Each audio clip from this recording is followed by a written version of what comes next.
Bismillahirrahmanirrahim. Assalamu alaikum. Je cherche la protection de Dieu contre Satan, le lapidé.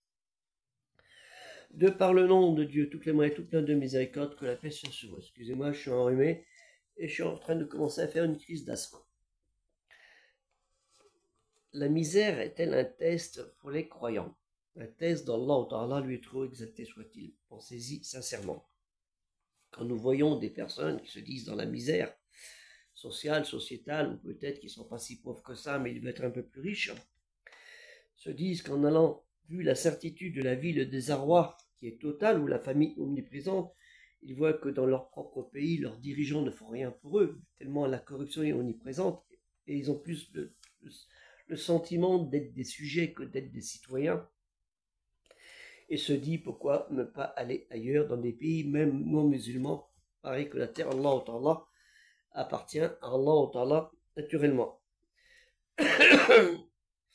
Toute la terre lui appartient et c'est pour ça que dans toutes les parties du monde, on entend sa glorification par Allah ou Akbar, soit en français, soit en arabe, ou dans toutes les langues du monde.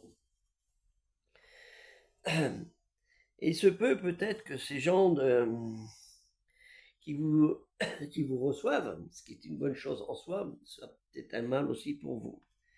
Mais ça, c'est un autre domaine que j'ai abordé dans une autre vidéo.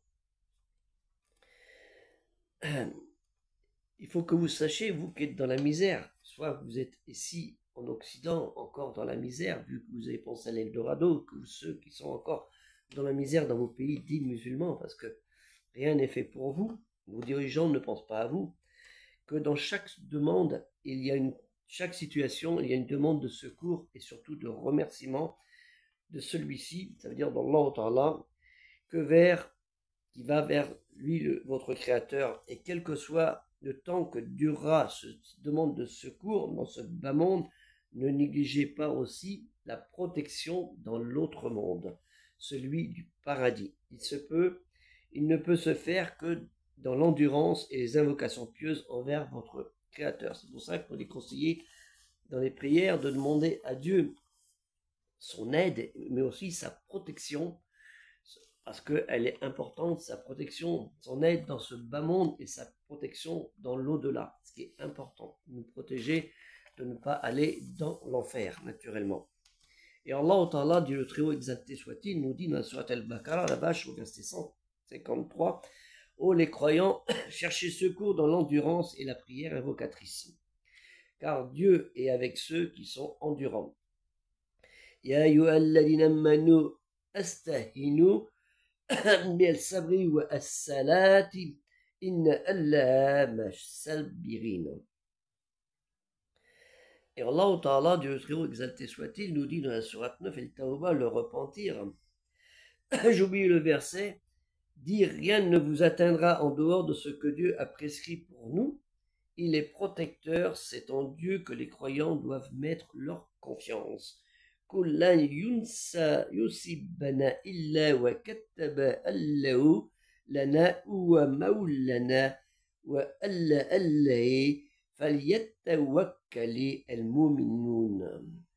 Méditez bien là-dessus, car c'est très important, l'endurance et la patience, le sabre, car c'est grâce à celle-ci, en plus avec les invocations envers notre Créateur, en le suppliant de nous accorder dans ce bas monde un meilleur agrément, peut-être un meilleur enrichissement pour ceux qui veulent devenir riches, mais surtout de la protection de l'enfer, parce que celui-ci, c'est pas avec notre richesse qu'on va pouvoir payer l'entrée du paradis. Que la paix soit sur vous, assalamu alaikum, et aider le projet culturel musulman universel avec une aide de soutien ou alors financière si vous le pouvez, vous verrez sur le site Tipeee en lien. Assalamu alaikum, que la paix soit sur vous.